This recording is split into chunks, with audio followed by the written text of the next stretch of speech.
Just how big of a deal is this? Aaron, this is a huge deal. We have some original data for you today. We've got over 20,000 incidents of Ukrainian strikes against Russian targets.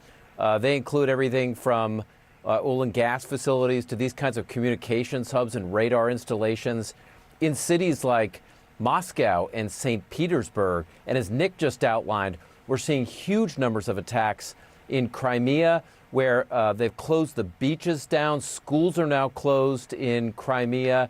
People are now indoors. The Russian population is feeling this war like they have not felt since the beginning of it. And it's because Russia is losing right now. So, I mean, that's an incredible thing. You think about hearing you, Seth, say Russia is losing 2 years ago, or at times when the war was at its nadir for Ukraine.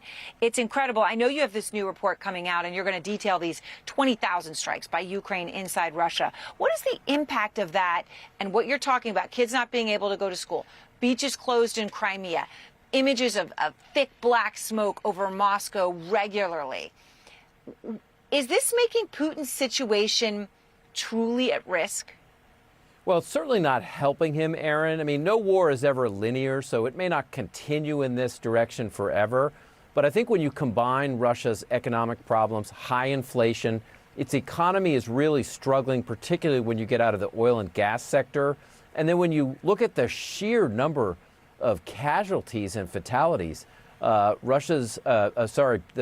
British intelligence has reported upwards of 500,000 Russian fatalities since the war began. I mean, that is stunning. That is over 4 times larger than all U.S. fatalities in all U.S. wars combined since World War II. And it's hard to see Putin continuing at these levels and to be popular in the country for it. I mean, it is incredible, and that 500,000 number stunning.